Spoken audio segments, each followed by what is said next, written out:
holding it down very firmly with my hand, lift the handle. Hey y'all, welcome to my shop. This video is for those of y'all who've mastered your basic tool control and you're focusing now more on design and the possibility of embellishing your wood turning. You may not have any texturing tools at the moment, but I'm hoping this video will help you in your purchase decision. I've done a separate longer video on each one of these separate 4 texturing tools I'm going to talk about in this video, but I thought it'd be helpful to do one video where I do a basic comparison of each of the 4 tools and show you when I would reach for one over the other, because that'll make it easier for you to decide which one might be a better fit for your particular wood turning. I want to give a shout out to longtime viewer David Walser, who has added a number of, who suggested this particular video, and also for his many thoughtful and insightful comments over the years. Thanks, David. The first tools I want to talk about in this video are the spiraling and texturing tools. And I want to start with them because I think they are the most flexible and in some ways also the more difficult tools to use. Basically there's a large version and a micro version. They do the same thing. The larger one is more suitable to larger projects and the smaller one is more suitable to smaller projects. If you're doing a big platter, you're going to want the large one. If you do a lot of box work and you want to be able to get inside the lid of a box, of course you want the smaller one, and it also costs less. So I know I'll get a somewhat broken surface. And I think you can see that texture. We've got a very nice nice surface. And then again, as before, we're always going to punch this up a little bit by delineating where that texturing is. This picture of Eugene Schlack's work from Ontario, Canada shows you the huge variety of bowl rims that could be done. Here's one of my textured bowl rims, and here's another small little platter bowl rim textured. And here's one where I use a spiraling tool on a Bradford pear bowl. Here's another one using the texturing tool, or spiraling tool, on a dogwood bowl. And I use it for acorn tops. Here's probably a better example of using spiraling and texturing on tops.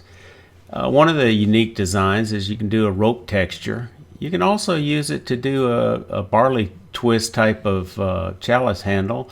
I use it on a lot of pillboxes, and I also use it on various types of ornaments like that basket or the top. Here, bottle stoppers is another good example. I did an article for American Woodturner you could download from my website on texturing and spiraling. One of my favorite tools for adding small embellishments inside a box and at the bottom of bowls is what I call the Dremel Bur Tool.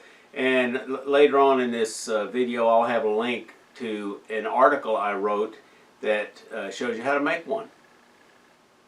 One consideration for the Dremel Bur tool, because of I find the best burr tends to be the small round one, is you do need to have a separate small 1/4 inch 7mm cove tool for this to ride in to get the best effect.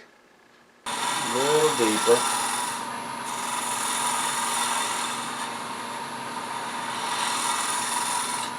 And be patient. You got to leave it, press hard and give it enough time to cut.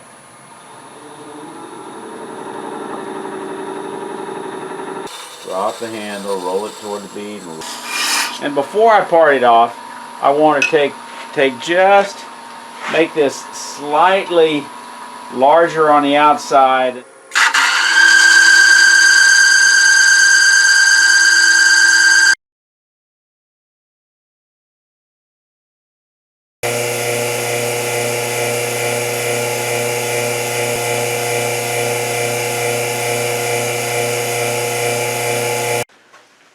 All right, let's talk briefly about making this. Again, you can buy these from Henry Taylor. I believe they're about $60 or $65. I know Craft Supply sells them. But they're not that terribly difficult to make. I've got an article I wrote that's on my website. You can click the link above and go to my blog and download this article. But it's got the pictures of the components, a handle, a piece of pipe nipple, a dowel, a couple of bushings, and a rare earth magnet, and a Dremel cutter. Here's a list of the components, the cost of the components, the source of the components. You can also buy a kit from Highland Hardware for about $30 that gives you everything you need to make that tool. If you're enjoying this video, please hit the like button and ring the notification bell so you won't miss any future videos. The next texturing tool I want to talk about is the knurling tool, or Craft Supply sells it as the Wagner tool, Craft Supplies USA. You can also buy a virtually identical set from Ron Brown, or from Ron Brown's set also from Peachtree Woodworking. This works very well for small embellishing at inside box lids and at the bottom of the bowl, similar to the last tool we talked about. It's very easy to use, and that's one of the advantages of it. And most people that have a problem using this tool are just not patient enough to give it a chance to really cut the wood. Okay, now we're going to do it on end grain. And this technique would be an example if you're trying to put a little decorative feature inside a box. And we can see this is pretty small. I think this is probably no more than 2 inches across. The best tool for that is going to be the 16 teeth per inch. Still got a little excess oil on it.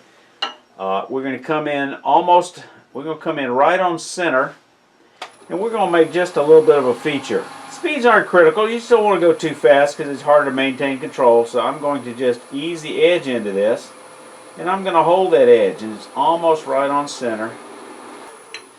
You can see how quick and easy that was to make a very nice little pattern in the bottom of a box.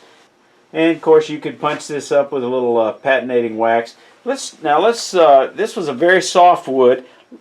Let's see what it would do in a very hard wood. So let's look at Burmese blackwood. A nice little insert to put inside a box, and that will shine up very well.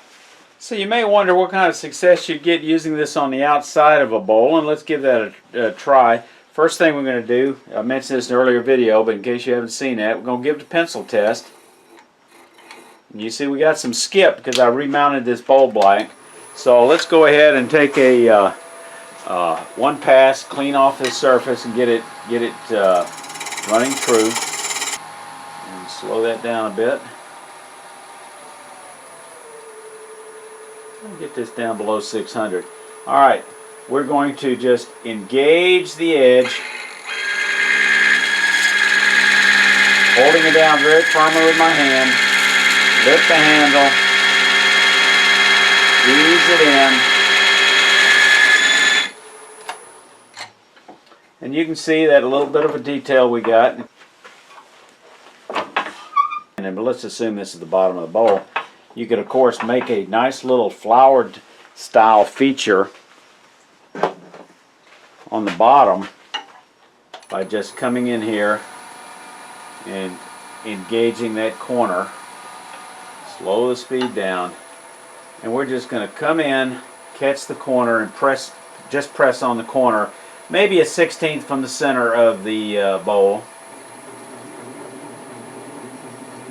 So the full wheel is not touching, just the corner of the wheel. Just a nice little decorative feature. Now here's a pretty typical project I make, threaded acorn boxes. And let me just compare and contrast 3 different methods of texturing the husk. There's the one I use the texturing tool. That's one of my earlier ones.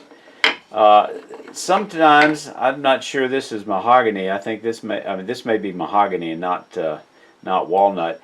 But cross hatching can look very well if the wood will handle that quality or level of detail. But I often use the Wagner tool, and I usually use the 3/8 inch, 12 teeth per inch, and overlap it by engaging one groove and then laying down another row. So those are all different methods to put some texture on a similar piece. And because of the similarity of using the different texturing tools, because you can sometimes replicate one pattern with different tools, I made a sample board, and then I documented exactly what technique I used on each one so I can use that as a reference. Here's a sample board I did to just kind of show you some of the different effects you can get specifically on doing a small detail that I call a flower that you could put on the bottom of a bowl, the bottom of a box, the inside of a box lid, bottom of a box. And these use the various tools from the spiraling and texturing tool, a chatter tool, the rotary Dremel tool, the Wagner tool. And each one of them, and there's such an overlap in some of the tools, it's very difficult for me to figure out exactly which one I used. So on the back, I can't show you that detail, but on the back I put the detail on each tool. It's an example of something you can really play with and have fun and provide a really nice detail. The last tool I want to talk about is the chatter tool. It's popularized by Bonnie Klein, and I find one of the best things to use it for is for children's tops. It also works on the top lids of boxes. The downside of this one is it only works on end grain. Every time you chatter, you're going to get a different pattern because there's so many variables. Variables include the particular tool you're using, how far you extend the tool outside of the actual chatter piece of metal that's going to chatter outside, the length of it, the speed of the lathe, the direction you move the tool in, whether you move it horizontally or downward, what type of tip it has, the revolutions per minute, what type of wood you're using and the density of it. So you put all those together, and basically you're making a snowflake every time you use the chattering tool. No two patterns will be alike.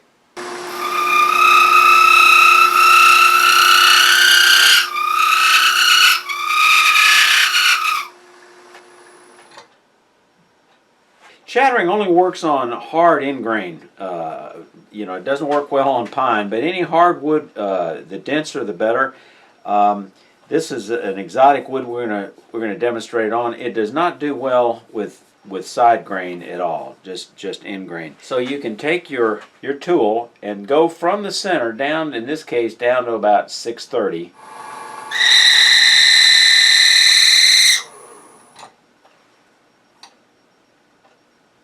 This is a great activity for kids.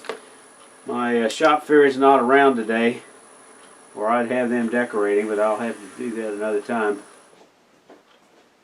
I don't know who makes it. Might have been Sorby, but that's another option to get one if you're in a store where you can buy a replacement blade. Now, if you want a really simple way to play with this, simply get you a butter knife when your wife's not around. No, seriously, go to a Goodwill thrift store. You can pick them up for $1 or 50 cents a piece out of stainless steel. Occasionally, I'll use the chatter tool for the top of a box, but I generally prefer some of the other tools for consistency. Tops is the main thing. Refrigerator magnets is good, but tops is my favorite. You can always take a top and turn it into a Christmas ornament, as shown here. Again, I made a larger or longer video for each one of these tools that you'll find in the playlist, and I'll also have the links in the show notes. If you have a question about any particular one, I'd prefer you to leave that question on the longer video, because I'm going to cover more details. It is possible I might have stirred a question on this one that I've answered in the longer video. Also, I'll have links to some of these tools in the show notes. Full disclosure, I'm an Amazon affiliate, and as a result of anything you purchase, I'll get a small commission. Y'all stay safe. Come on back here.